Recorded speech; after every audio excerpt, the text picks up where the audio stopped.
I used to be part of a college film club with a small group of friends. We spent most of our time making amateur home movies of varying success. Some of these films got us support from professors and online critics, while others were mostly just made to screw around. Take Josh for example. His idea of a movie was his filming himself perform inane pranks around the neighborhood. Heard he even got arrested after one time he got caught causing a scene inside Walmart. The others and I took filmmaking much more seriously by comparison. Our movies were low-budget performances that tried to tell an engaging story with what little resources we had. Being a director can be stressful at times, but there's no greater feeling than bringing your vision to life. I've been obsessed with movies ever since childhood. It's crazy how directors have to juggle so many different elements and variables together just to make one story. They have to worry about the budget, the actors, the producers, and several other factors most people take for granted. That deserves a lot of respect.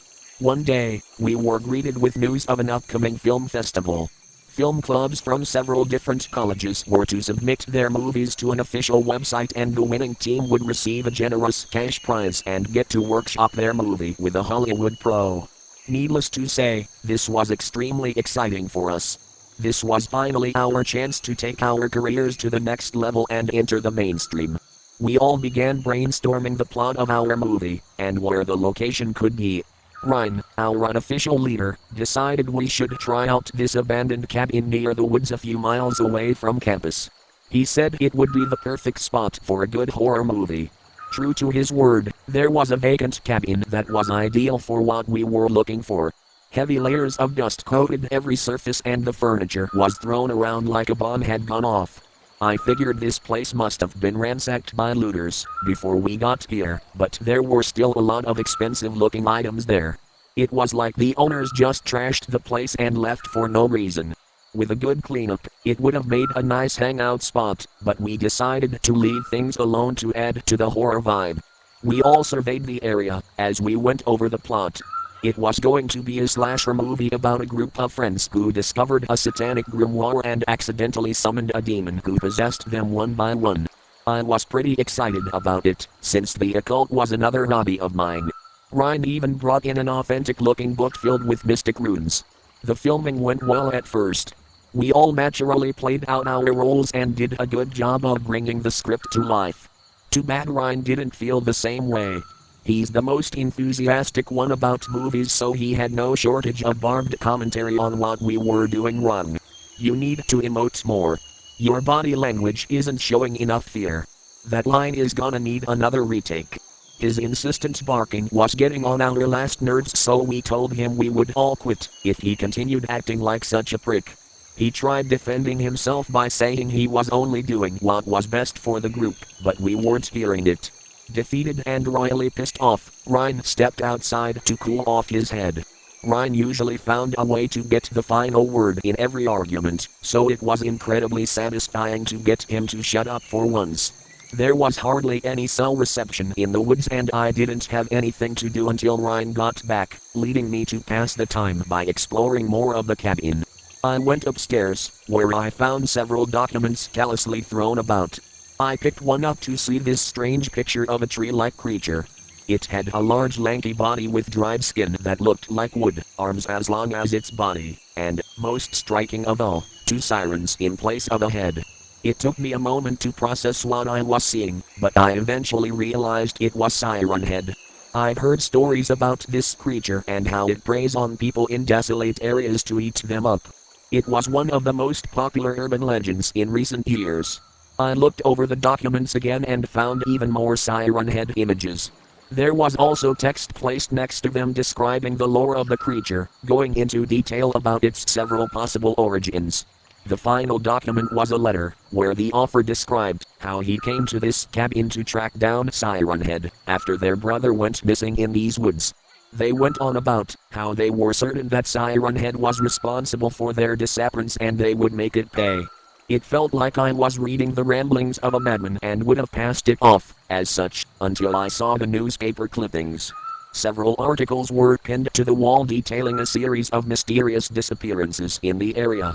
One of the missing people eventually returned back home with extensive cuts and bruises. He said that he was held captive by a giant monstrosity and managed to take a picture of it before escaping. Attached to the article was a blurry image of what appeared to be the siren head. Suddenly, the cabin's disheveled interior was beginning to make more sense. I was about to alert the others about my discovery when an ear-splitting siren noise rang in our ears.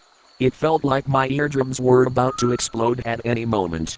The horrid noise went on for a couple of seconds before it was replaced by Ryan's blood-curdling screams.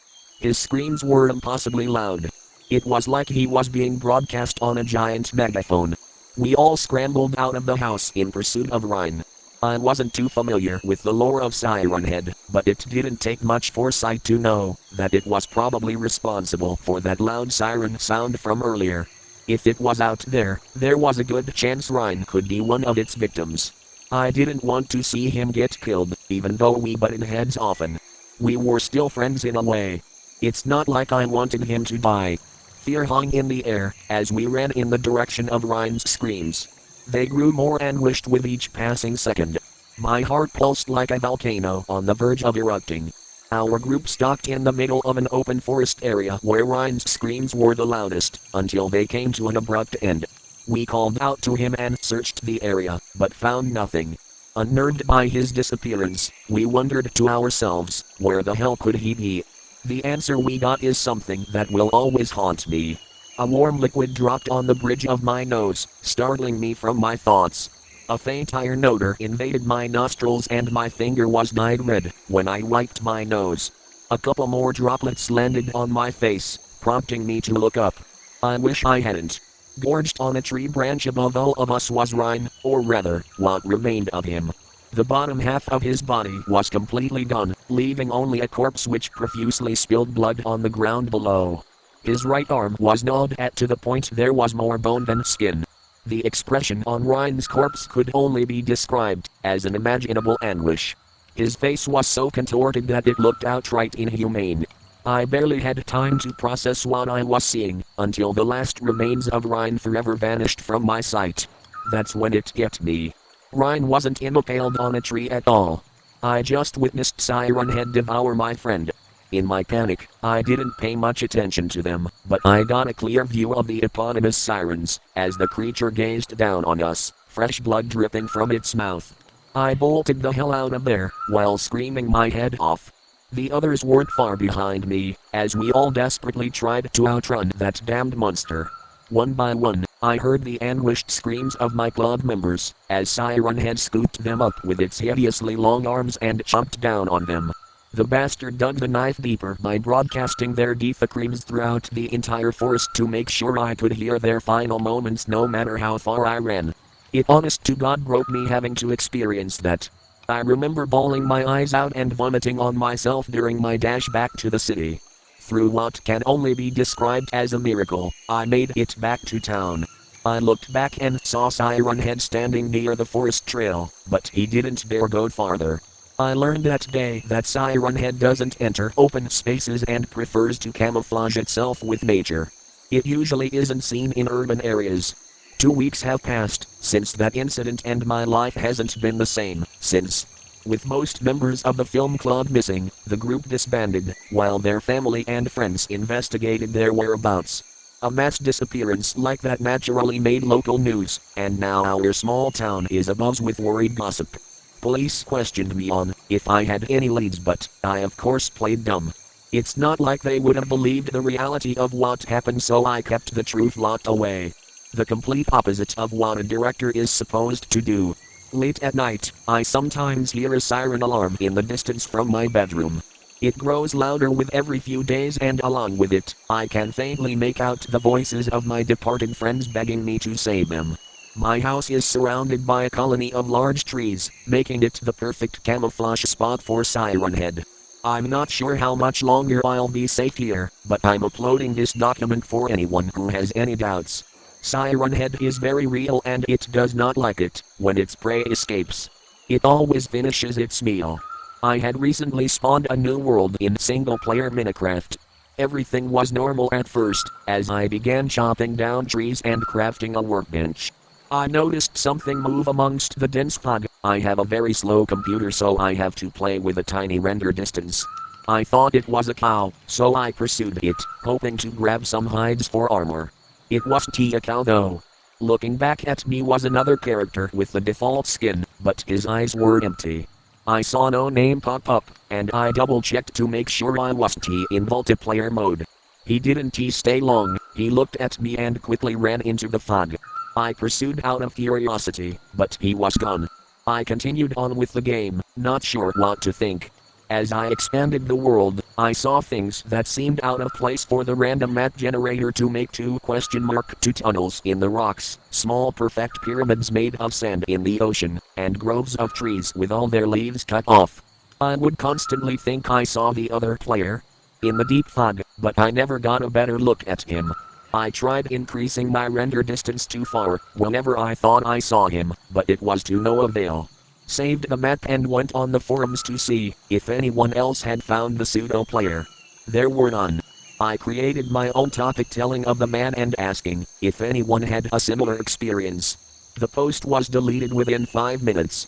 I tried again, and the topic was deleted even faster.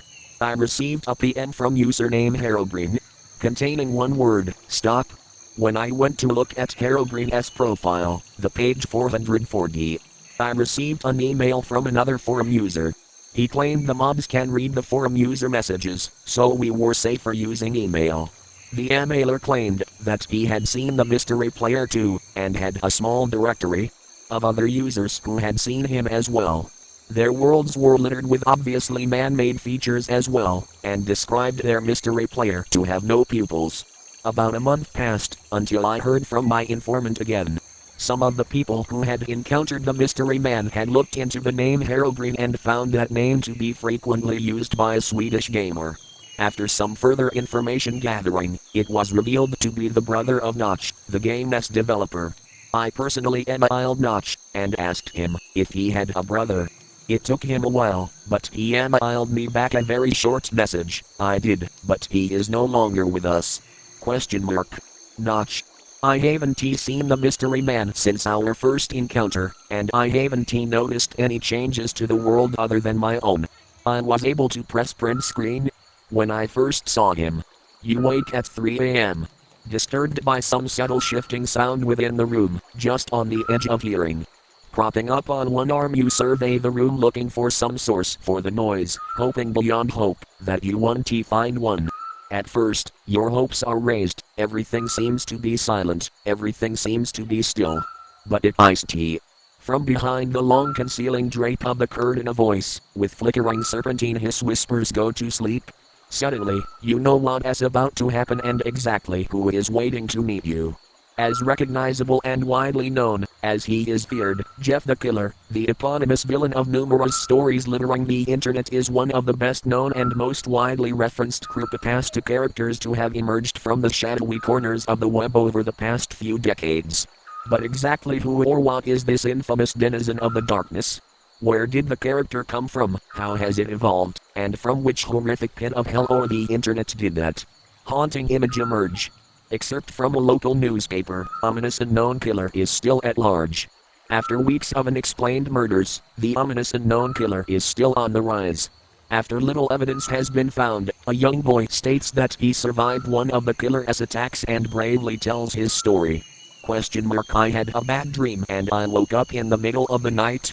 Says the boy, I saw that for some reason the window was open, even though I remember it being closed, before I went to bed.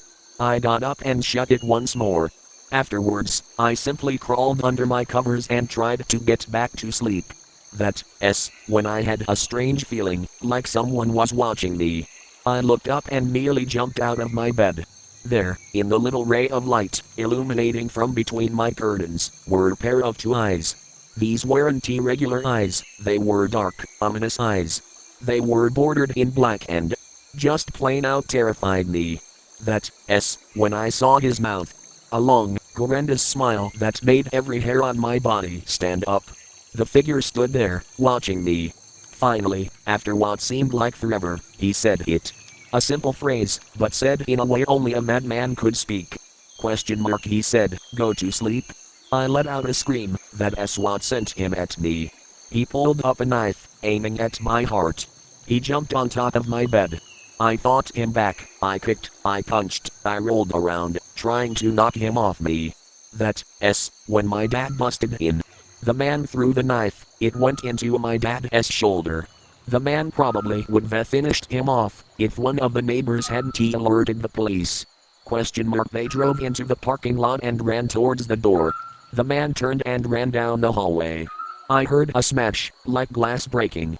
As I came out of my room, I saw the window that was pointing towards the back of my house was broken. I looked out it to see him vanish into the distance.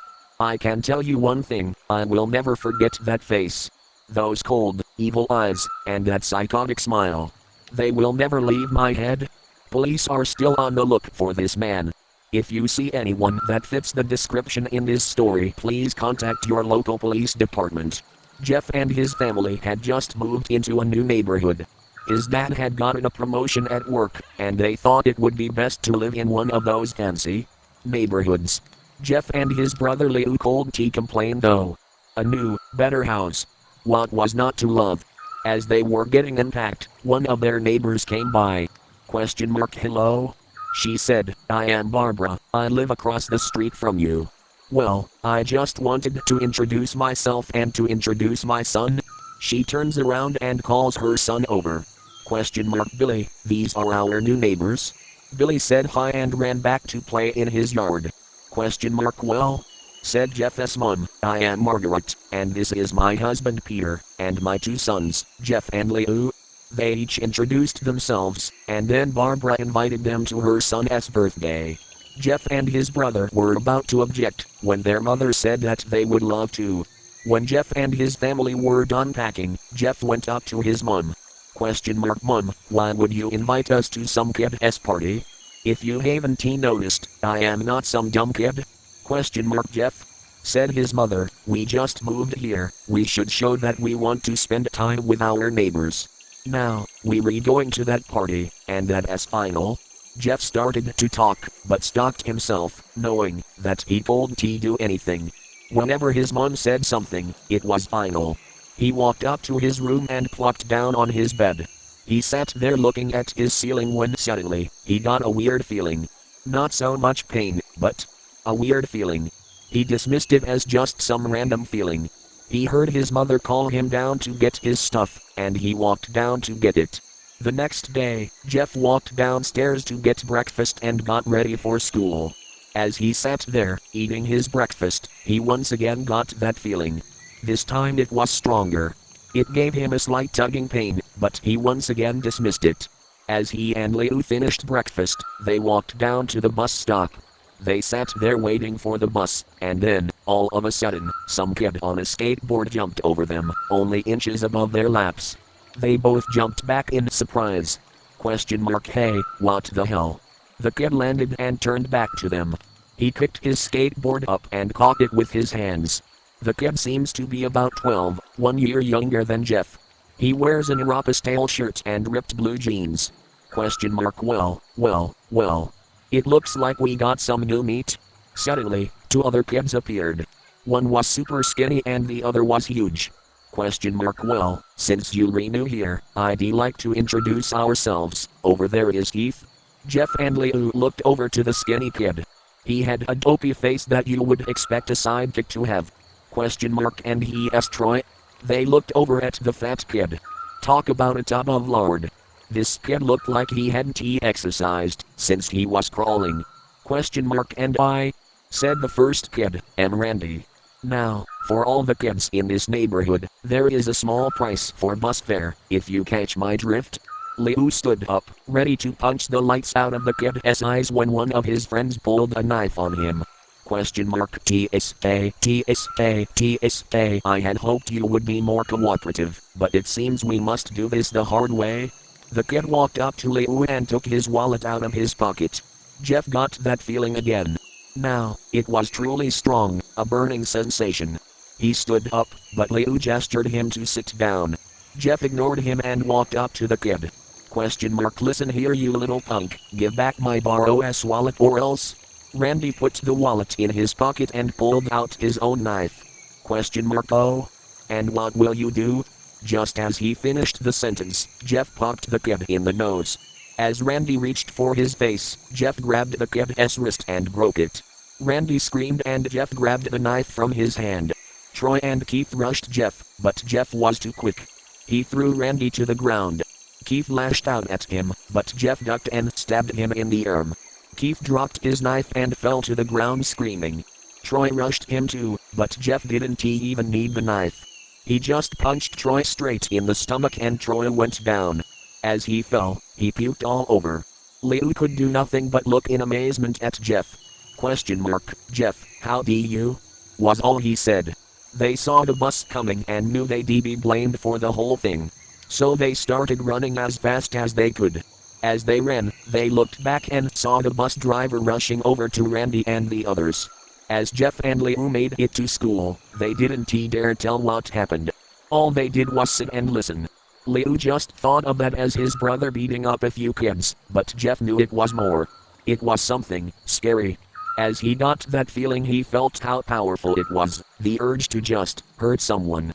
He didn't like how it sounded, but he couldn't help feeling happy. He felt that strange feeling go away, and stay away for the entire day of school. Even as he walked home due to the whole thing near the bus stop, and how now he probably won't be taking the bus anymore, he felt happy. When he got home, his parents asked him how his day was, and he said, in a somewhat ominous voice, it was a wonderful day. Next morning, he heard a knock at his front door. He walked down to find 2 police officers at the door, his mother looking back at him with an angry look. Jeff, these officers tell me that you attacked 3 kids. That it wasn't regular fighting, and that they were stabbed. Stabbed, son? Jeff's gaze fell to the floor, showing his mother that it was true. Mom, they were the ones who pulled the knives on me and Liu? Son? Said one of the cops. We found 3 kids, 2 stabbed, 1 having a bruise on his stomach, and we have witnesses proving that you fled the scene. Now, what does that tell us? Jeff knew it was no use. He could say him and Liu had been attacked, but then there was no proof it was not them who attacked first. They couldn't say that they weren't fleeing, because truth be told they were. So Jeff couldn't defend himself or Liu. Son, call down your brother. Jeff couldn't do it, since it was he who beat up all the kids. Sir, it was me. I was the one who beat up the kids. Liu tried to hold me back, but he couldn't stop me. The cop looked at his partner and they both nod. Well, kid, looks like a year in juvie. Wait, says Liu. They all looked up to see him holding a knife. The officers pulled their guns and locked them on Liu. It was me, I beat up those little punks. Have the marks to prove it? He lifted up his sleeves to reveal cuts and bruises, as if he was in a struggle. Son, just put the knife down, said the officer. Liu held up the knife and dropped it to the ground. He put his hands up and walked over to the cops. No, Liu, it was me. I did it. Jeff had tears running down his face. Poor Barrow. Trying to take the blame for what I did. Well, take me away. The police led Liu out to the patrol car. Liu, tell them it was me. Tell them. I was the one who beat up those kids. Jeff's mother put her hands on his shoulders. Jeff, please, you don't have to lie. We know it as Liu, you can stop. Jeff watched helplessly as the cop car speeds off with Liu inside. A few minutes later, Jeff's dad pulled into the driveway, seeing Jeff's face and knowing something was wrong. Son, what is it? Jeff couldn't answer. His vocal cords were strained from crying. Instead, Jeff's mother walked his father inside to break the bad news to him, as Jeff wept in the driveway. After an hour or so, Jeff walked back into the house, seeing that his parents were both shocked, sad, and disappointed. He couldn't look at them. He couldn't see how they thought of Liu when it was his fault. He just went to sleep, trying to get the whole thing off his mind. 2 days went by, with no word from Liu at JDC. No friends to hang out with. Nothing but sadness and guilt. That is until Saturday, when Jeff is woken up by his mother, with a happy, sunshiny face. Jeff, it's the day? She said, as she opened up the curtains and let light flood into his room. What? What as today? Asked Jeff, as he stirs awake. Why, it's Billy's party. He was now fully awake. Mum, you re joking, right? You don't expect me to go to some kid's party after? There was a long pause. Jeff, we both know what happened. I think this party could be the thing that brightens up the past days. Now, get dressed. Jeff's mother walked out of the room and downstairs to get ready herself. He thought himself to get up. He picked out a random shirt and pair of jeans and walked downstairs. He saw his mother and father all dressed up, his mother in a dress and his father in a suit. He thought, why they would ever wear such fancy clothes to a kid's party? I don't have any fancy clothes? He yelled downstairs. Son, is that all you're going to wear? Said Jeff's mum. Better than wearing too much? He said. His mother pushed down the feeling to yell at him and hid it with a smile. Now Jeff, we may be overdressed, but this is how you go, if you want to make an impression, said his father.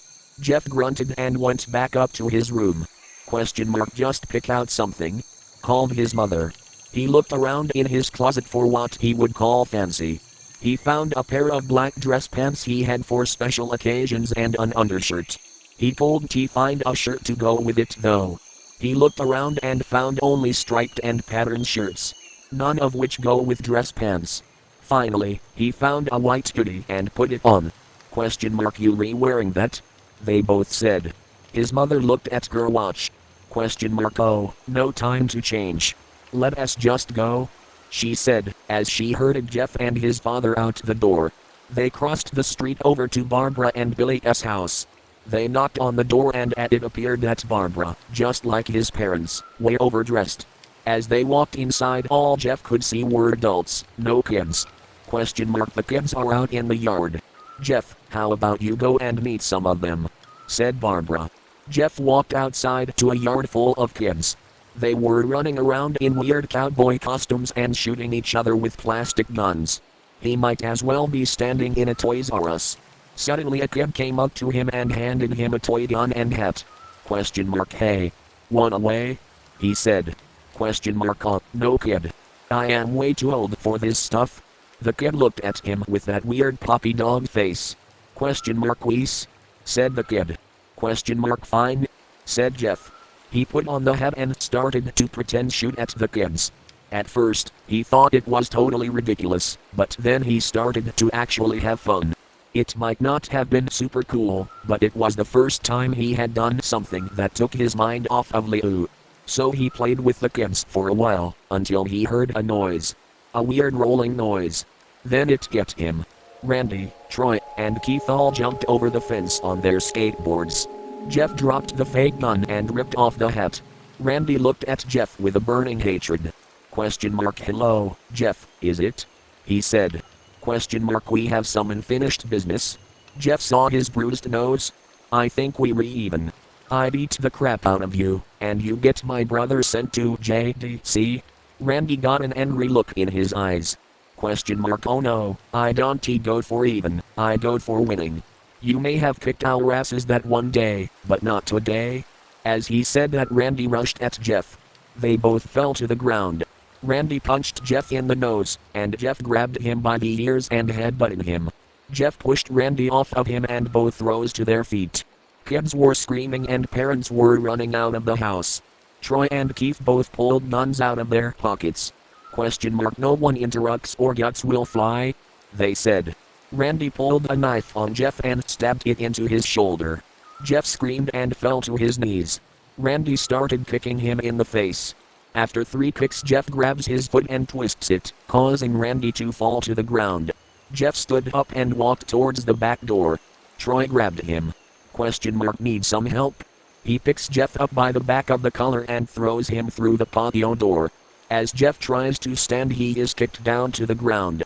Randy repeatedly starts kicking Jeff, until he starts to cough up blood. Come on Jeff, fight me. He picks Jeff up and throws him into the kitchen. Randy sees a bottle of vodka on the counter and smashes the glass over Jeff's head. Fight? He throws Jeff back into the living room. Come on Jeff, look at me. Jeff glances up, his face riddled with blood. I was the one who got your brother sent to JDC. And now you just gonna sit here and let him rot in there for a whole year. You should be ashamed. Jeff starts to get up. Oh, finally. You stand and fight? Jeff is now to his feet, blood and vodka on his face. Once again he gets that strange feeling, the one in which he hasn't felt for a while. Finally. He's up, says Randy, as he runs at Jeff. When it happens. Something inside Jeff snaps. His psyche is destroyed, all rational thinking is gone, all he can do is kill. He grabs Randy and pile drives him to the ground. He gets on top of him and punches him straight in the heart. The punch causes Randy's heart to stop. As Randy gasps for breath, Jeff hammers down on him. Punch after punch, blood gushes from Randy's body, until he takes one final breath, and dies. Everyone is looking at Jeff now. The parents, the crying kids, even Troy and Keith. Although they easily break from their gaze and point their guns at Jeff. Jeff sees the guns trained on him and runs for the stairs. As he runs, Troy and Keith let out fire on him, each shot missing. Jeff runs up the stairs. He hears Troy and Keith follow up behind. As they let out their final rounds of bullets, Jeff ducks into the bathroom. He grabs the towel rack and rips it off the wall. Troy and Keith race in, knives ready. Troy swings his knife at Jeff, who backs away and bangs the towel rack into Troy's face. Troy goes down hard and now all that's left is Keith. He is more agile than Troy, though, and ducks when Jeff swings the towel rack. He dropped the knife and grabbed Jeff by the neck. He pushed him into the wall. A thing of bleach fell down on top of him from the top shelf. It burnt both of them and they both started to scream. Jeff wiped his eyes as best as he could. He pulled back the towel rack and swung it straight into Keith's head. As he lay there, bleeding to death, he let out an ominous smile. What's so funny? Asked Jeff. Keith pulled out a lighter and switched it on. What's funny? He said, is that you recovered in bleach and alcohol? Jeff's eyes widened as Keith threw the lighter at him. As soon as the flame made contact with him, the flames ignited the alcohol in the vodka. While the alcohol burned him, the bleach bleached his skin. Jeff let out a terrible screech as he caught on fire. He tried to roll out the fire but it was no use, the alcohol had made him a walking inferno. He ran down the hall and fell down the stairs. Everybody started screaming as they saw Jeff, now a man on fire, drop to the ground, nearly dead. The last thing Jeff saw was his mother and the other parents trying to extinguish the flame. When he passed out. When Jeff woke he had a cast wrapped around his face. He pulled TC anything, but he felt a cast on his shoulder, and stitches all over his body. He tried to stand up, but he realized that there was some tube in his arm, and when he tried to get up it fell out, and a nurse rushed in. I don't think you can get out of bed just yet? She said, as she put him back in his bed and reinserted the tube. Jeff sat there, with no vision, no idea of what his surroundings were. Finally, after hours, he heard his mother. Honey, are you okay? She asked.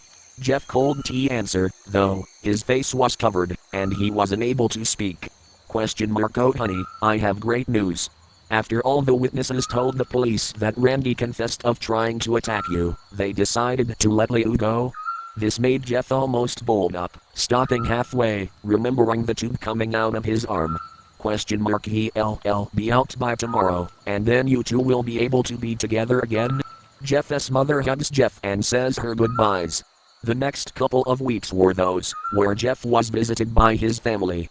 Then came the day where his bandages were to be removed. His family members were all there to see what he would look like. As the doctors unwrapped the bandages from Jeff's face, everyone was on the edge of their seats. They waited until the last bandage holding the cover over his face was almost removed. Let us hope for the best, said the doctor. He quickly pulls the cloth, letting the rest fall from Jeff's face. Jeff's mother screams at the sight of his face. Liu and Jeff's dad stare awestruck at his face. What? What happened to my face? Jeff said. He rushed out of bed and ran to the bathroom. He looked in the mirror and saw the cause of the distress. His face. It was horrible. His lips were burned to a deep shade of red. His face was turned into a pure white color, and his hair singed from brown to black. He slowly put his hand to his face. It had a sort of leathery feel to it now. He looked back at his family, then back at the mirror. Jeff? Said Liu. It is not that bad? Not that bad? Said Jeff. It is perfect? His family was equally surprised. Jeff started laughing uncontrollably. His parents noticed that his left eye and hand were twitching. Oh. Jeff, are you okay? Okay? I then never felt more happy. Hot, look at me. This face goes perfectly with me. He told T stop laughing. He stroked his face, feeling it. Looking at it in the mirror. What caused this? Well, you may recall that, when Jeff was fighting Randy, something in his mind, his sanity, snapped. Now he was left as a crazy killing machine, that is, his parents didn't know. Doctor? Said Jeff's mom, is my son? Alright, in the head? Oh yes, this behavior is typical for patients that have taken very large amounts of painkillers. If his behavior doesn't change in a few weeks, bring him back here, and we'll give him a psychological test? Oh, thank you, doctor. Jeff's mother went over to Jeff. Jeff, sweetie, it is time to go. Jeff looks away from the mirror, his face still formed into a crazy smile. K money, hot, His mother took him by the shoulder and took him to get his clothes. This is what came in? Said the lady at the desk. Jeff's mom looked down to see the black dress pants and white hoodie her son wore. Now they were clean of blood and now stitched together. Jeff's mother led him to his room and made him put his clothes on. Then they left, not knowing that this was their final day of life. Later that night, Jeff's mother woke to a sound coming from the bathroom. It sounded as if someone was crying. She slowly walked over to see what it was. When she looked into the bathroom, she saw a horrendous sight. Jeff had taken a knife and carved a smile into his cheeks. Jeff, what are you doing? Asked his mother. Jeff looked over to his mother. I told T keep smiling, mommy. It hurt after a while. Now I can smile forever. Jeff's mother noticed his eyes, ringed in black. Jeff, your eyes? His eyes were seemingly never closing. I told T see my face. I got tired and my eyes started to close. I burned out the eyelids so I could forever see myself, my new face. Jeff's mother slowly started to back away, seeing that her son was going insane. What is wrong, mommy? Aren't I beautiful? Yes, son. She said, yes you are. Let me go get daddy, so he can see your face. She ran into the room and shook Jeff's dad from his sleep. Honey, get the gun She stopped, as she saw Jeff in the doorway, holding a knife. Mommy, you lied? That is the last thing they hear, as Jeff rushes them with the knife, gutting both of them. His brother Liu woke up, startled by some noise. He didn't hear anything else, so he just shut his eyes and tried to go back to sleep. As he was on the border of slumber, he got the strangest feeling that someone was watching him. He looked up before Jeff's hand covered his mouth. He slowly raised the knife, ready to plunge it into Liu. Liu thrashed here and there trying to escape Jeff's grip. SHHHHHHH. Jeff said. Just go to sleep.